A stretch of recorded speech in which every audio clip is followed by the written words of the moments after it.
அண்மைச் செய்தி.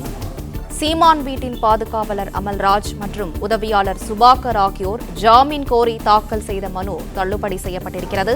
சீமான் வீட்டின் பாதுகாவலர் அமல்ராஜ், உதவியாளர் சுபாகர் ஆகியோர் ஜாமீன் கோரி தாக்கல் செய்த மனு தள்ளுபடி செய்யப்பட்டிருக்கிறது. கூடுதல் விவரங்களை செய்தியாளர் ஸ்ரீராம் வழங்க கேட்கலாம். ஸ்ரீராம், வணக்கம். மேலும் விவரங்கள் என்ன, சொல்லுங்க.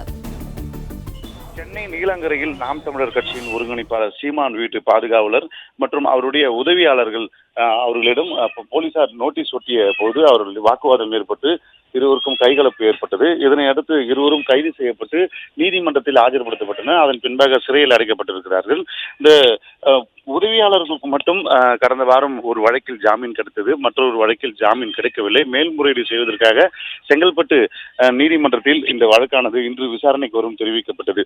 இந்த வழக்கு விசாரணையானது போலீசாரை பணி செய்ய விடாமல் தடுத்தது, அதே போன்று துப்பாக்கி காமித்து மிரட்டியதாக கூறப்பட்ட இந்த இரண்டு வழக்குகளிலும் ஜாமீன் மனு கூறி இருவரும் அமல்ராஜ் மற்றும் உதவியாளர் இருவரும் அந்த தாக்கல் செய்தனர். அந்த விசாரணையில் நீதிபதி இந்த வழக்கு தள்ளுபடி செய்திருக்கிறார். இந்த மனு தள்ளுபடி செய்யப்பட்டிருக்கிறதாகவும் தெரிவித்திருக்கிறார். இதனை அடுத்து அடுத்த வாரத்திற்கு மீண்டும் அந்த ஜாமீன் கோரி இருவரும் மனு தாக்கல் செய்வார்கள் என எதிர்பார்க்கப்படுகிறது. இன்று இருவருக்கும் ஜாமீன் கிடைக்க வாய்ப்பு இருக்கும் என பகுதியை சேர்ந்த நாம் தமிழர்கள் கூடியிருந்த சூழ்நிலையில் தற்போது முன்னாள் ராணுவ வீரர், எல்லை பாதுகாப்பு வீரர் அமல்ராஜ் மற்றும் சுபாகர் இருவருக்கும் ஜாமீன் மனு தள்ளுபடி செய்யப்பட்டதாக நீதிபதி உத்தரவிட்டிருக்கிறார்.